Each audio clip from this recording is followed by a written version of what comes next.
What's going on, everyone? Welcome back to another FPL video. My name is Mo, and today I'll be going through a potential wildcard draft for Game Week 6 that I would play if I was going to be playing a wildcard. Game Week 5 was an absolute disaster for most managers, and myself included. I got 1 point below the average 40 points, so I finished off with 39 points. My rank has gone from 40k to 200,000 overall. But not to worry, we'll go through a draft that if I was to play a wildcard this week, what my thought process would be, which players I'll be selecting, and why I'd be picking them moving forward. If you're new around here or you've been here before and you haven't hit that subscribe button, please hit that subscribe button. We're well on our way to 2k subscribers, and also hit the like button too if you like the content. So let's go on to the team that I've selected and why I've selected it. So in goal, I'll still keep Turner as a backup. I know that there's a new goalkeeper in Nottingham Forest within the team who's been signed from Benfica, more likely to take the #1 spot, but overall he's fine to have as a backup at 4 mil. Could potentially come back into the team even being after being dropped. So they've got Man City, Brentford, then they've got Crystal Palace, Luton, Liverpool. In terms of the backup, I don't mind having him because if he is still starting, that's absolutely ideal. So Turner will be my backup. My first choice goalkeeper will be Areola. Absolutely insane so far, 24 points so far at the start of the season. West Ham are playing absolutely incredible. Yes, they've got Liverpool.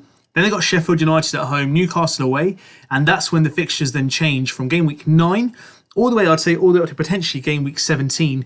So within that, they'll have Everton at home, they'll have Nottingham Forest at home, Palace at home, Fulham away, Brentford away, and Burnley away as well. So some really good fixtures to target for West Ham. So Areola will be someone that I will be keeping as #1 if I was to play a wild card. In the defence, I'm going to be doubling up with Botman and Trippier for Newcastle, simply because they've just got amazing fixtures coming up over the next couple of game weeks. Yes, it hasn't been ideal. They only have 1 clean sheet to show in their first 5 fixtures, but they have been quite unlucky at sometimes, and the fixtures have been quite difficult, playing Brighton, Brentford, Liverpool and Man City.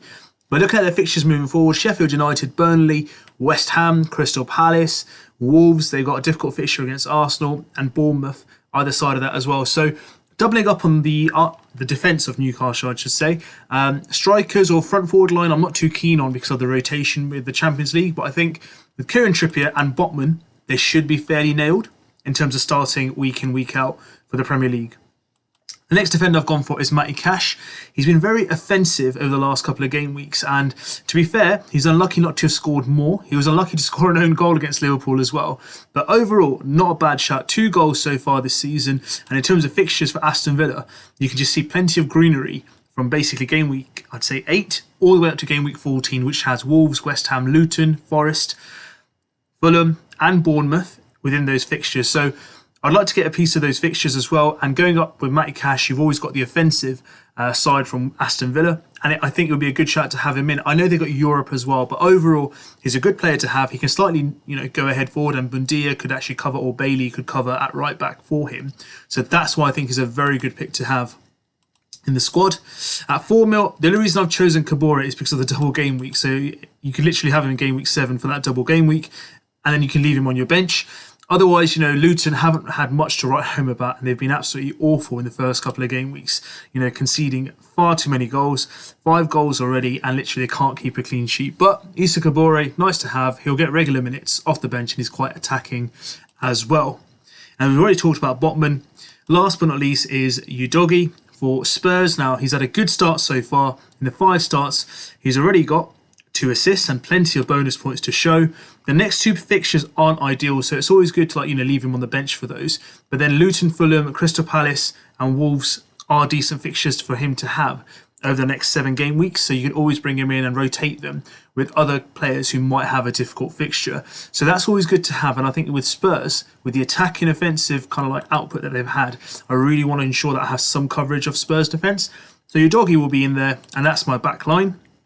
Now I've changed Saka to Odegaard. Now this might be a bit controversial. The reason why is because since the injury that we've had to Martinelli, and I think generally since the start of the season, I've seen more attacking potential from Odegaard. Even though Saka's got more returns, I would say, but he's got 2 goals, unlucky not to score more. They've got a few difficult fixtures, so he'll rotate quite well with my other players. But I do want some of Arsenal in terms of their attacking line, and Odegaard is someone that I've kind of watched, and I thought, you know what? don't mind having him for a few of the games. So, games like Bournemouth away, Sheffield United at home, Burnley at home, Brentford away, and Wolves at home. Some really good fixtures to target, even with Luton after that as well. So, Odegaard for me comes in for Saka. I just feel that, I've just seen a bit more from him. And it's just, something that I do want to have something from the attacking line of Arsenal. Mbemo, so pretty much a safe pick, not going anywhere. He's been in my squad since game week 2. 5 starts, 4 goals. He blanked last game week, but he's got Everton at home, Forest away, Burnley, Chelsea, West Ham.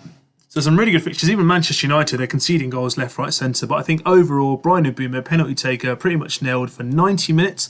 So why not have him in your squad, just to start off with, to make sure that the team has a bit of balance so he can play and he'll get pretty much 90 minutes nailed on for his team for Brentford. Now next is James Ward-Prowse. So from Southampton he's joined. 4 starts so far. He's got 2 goals and 3 assists. How can we simply ignore him? Liverpool away, then he's got Sheffield United.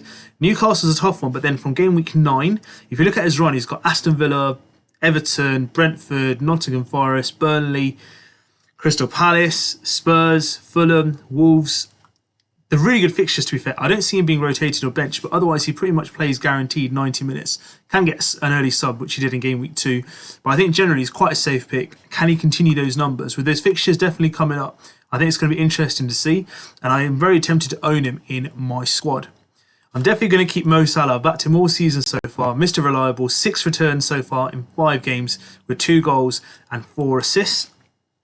Fixtures seems to be quite reasonable. West Ham at home, they're a good team to play, but at home Liverpool are very good. Spurs is going to be tough. They've got also Brighton, followed by Everton, followed by Nottingham Forest, Luton, Brentford. So they've got some really decent fixtures there coming up for them. The Brentford fixtures at home as well. So that's why Mo Salah is pretty much, I'd say, just nailed on for a spot. And even from game week 10, 11, 12, he's a very good captaincy option. Sorry, 9, 10, 11, maybe not 12. It's a very good captaincy option to have as well. So that's something that I'm considering as well. So Mo Salah will go nowhere. We've already talked about Spurs fixtures. Maddison, Mr. Reliable, 4 returns so far in 5 games. Yes, he blanked last game week, but he's pretty much the main source of goal threat. He could have had a penalty, which was a penalty in my opinion last game week against Sheffield. Very unlucky. Could have been another assist. But I think, out of him and Son, I'd rather go for James Maddison just because I think, he's a bit cheaper and he'll probably much get the same output in terms of the points for going forward. Then I've got as my third striker, Edouard. So Odsonne Edouard has pretty much been nailed on to be starting for Crystal Palace. And rather than Eze, who I backed all season, he's actually got 4 goals in 5 games. And their fixtures aren't too bad.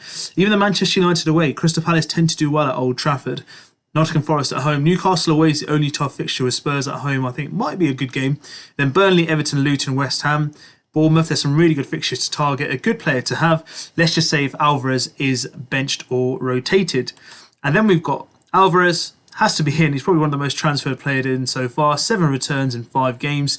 Absolutely insane. Fixtures get a bit difficult for Man City, but they're the best 2 attackers in the game. So Nottingham Forest at home, Wolves away are 2 very good fixtures. Then Arsenal away, Brighton at home, Manchester United. I still think he can score goals there. So I think it's a good shot to have him. If he does play, you will get your return. So Alvarez is a good shot to have in your squad. And last but not least, Mr. Reliable, Erling Haaland. Again, we talked about the fixtures, how favourable they look. Having a double up of, I'd say, Man City forwards will be the way forward, I think, from here. He's owned by 92%. Not many managers are going to go away from him in terms of, owning him, let alone captaincy. But so far, 8 returns. Could have had 4 goals over the weekend if he'd had his shooting boots on. But he did get the sole goal. Could have been 20 points easy again. Very lucky for non-Haaland captainers. But overall, a very safe pick. Fixtures do look good. So he's clearly going to be the highest chosen captain choice this game week.